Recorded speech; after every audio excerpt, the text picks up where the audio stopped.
जय श्रीमन नारायण। आइए, आपका फिर से स्वागत है आपके अपने YouTube चैनल में। आज की इस वीडियो में आप सुनेंगे मार्गशीर्ष मास माहात्म्य के 5वें अध्याय की कथा।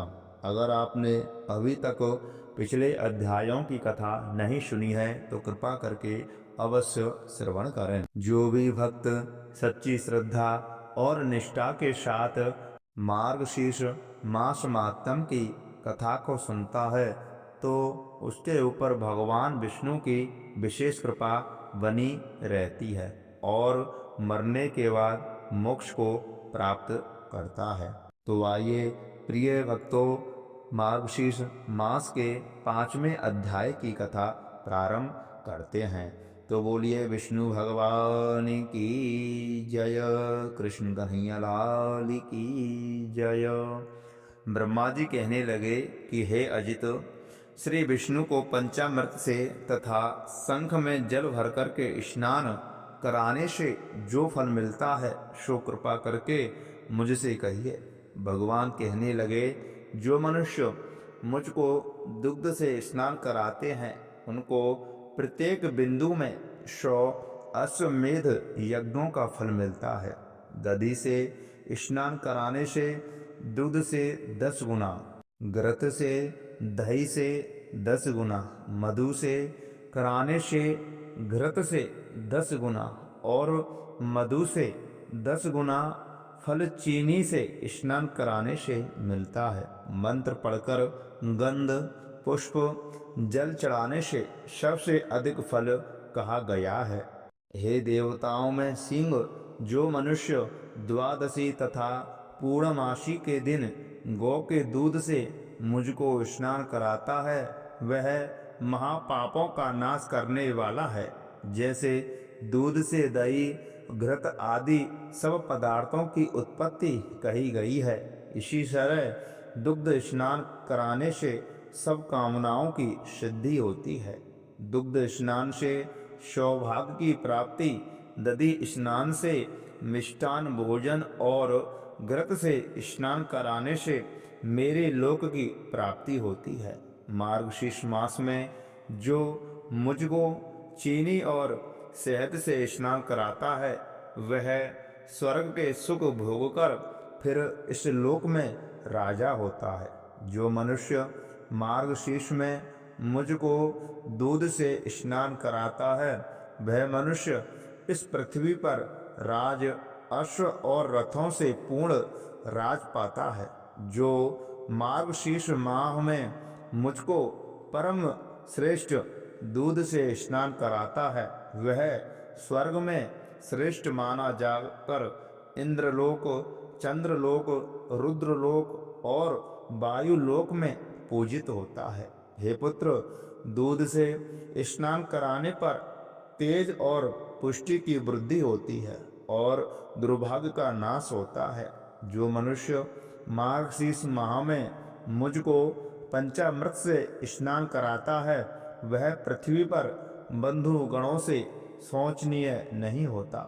हे पुत्र, जो कपिला गाय के दूध से मुझको स्नान कराता है वह 100 कपिला गौ के दान का अधिकारी हो जाता है।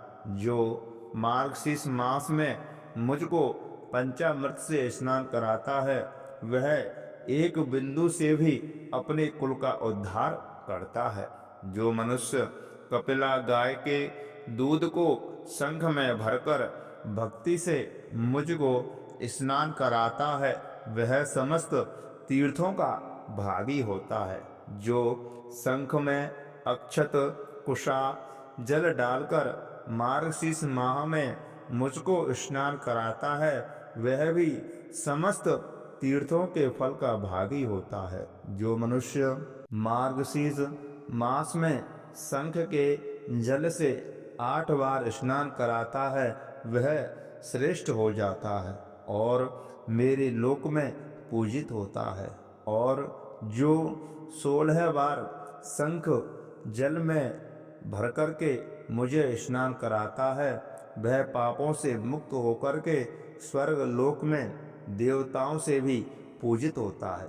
जो 24 बार शंख जल से भर के मुझे स्नान कराता है, वह चिरकाल तक इंद्रलोक में वास करने के पश्चात इस लोक में राजा होता है। जो 108 बार शंख जल से भरकर के स्नान कराता है, वह मनुष्य शंख में सुवर्ण यानी कि 16 मासे का एक स्वर्ण होता है के दान के फल का अधिकारी होता है।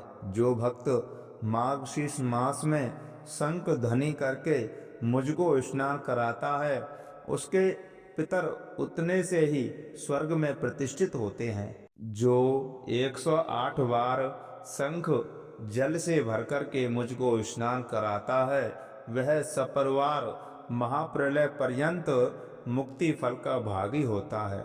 हे सुरश्रेष्ठ, जो नित्य ही शंख जल से भरकर के मुझको स्नान कराता है, वह नित्य ही गंगा स्नान का भागी होता है और देवताओं के समान आनंद के फल करता है। हे पुत्र, जो नमो नारायणाय इस मंत्र को पढ़कर के शंख जल से भरकर के मुझको स्नान कराता है, वह समस्त पापों से मुक्त हो जाता है।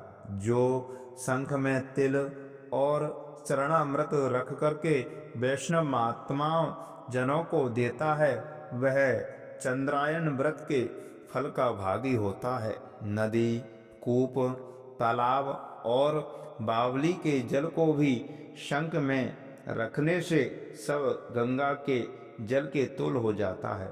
जो वैष्णव मेरे चरणामृत को लेकर के सिर से धारण करता है, वह तपस्वियों से भी श्रेष्ठ मुनि है। हे पुत्र, त्रिलोक में जितने भी तीर्थ हैं, वह सब मेरी आज्ञा से इस लोक में शंख में वास करते हैं।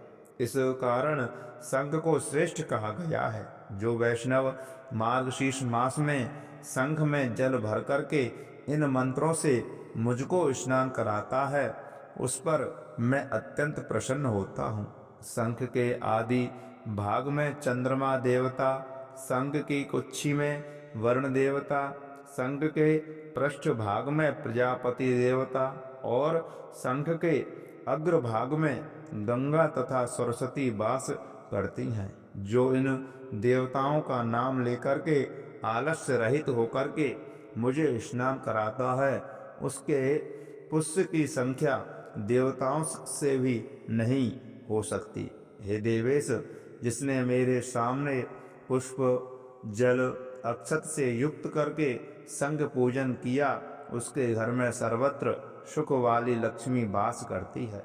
जो शंख को चंदन से पूर्ण कर मेरा भजन करता है, तो मुझे 100 वर्ष के लिए सुख प्राप्त होता है।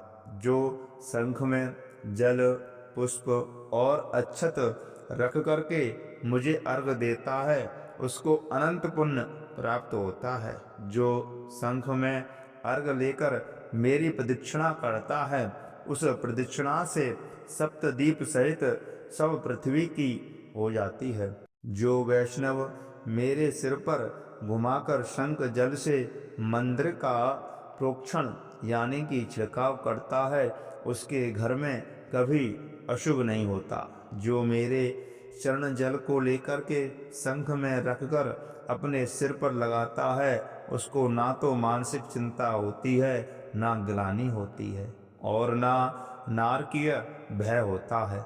सिर पर शंख जल को देखकर ग्रह, राक्षस, पिशाच, सर्प और दानव यह सब 10 दिशाओं में भाग जाते हैं। जो उच्च स्वर से वाद्य बजाकर और मांगलिक गीत स्वर से भक्ति पूर्वक मुझको स्नान कराता है, वह अवश्य जीवन मुक्त हो जाता है। तो बोलिए विष्णु भगवान की जय, लक्ष्मी नारायण भगवान की जय।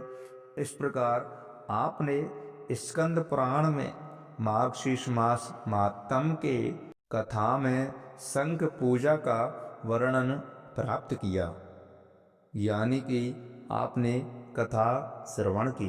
तो मैं आशा करता हूँ यह कथा आपको बहुत अच्छी लगी होगी और अपने जीवन में इस कथा को उतारें और इस वीडियो को ज़्यादा से ज़्यादा सभी के पास शेयर करें, जिससे कि उनको भी यह पुण्य फल प्राप्त हो सके।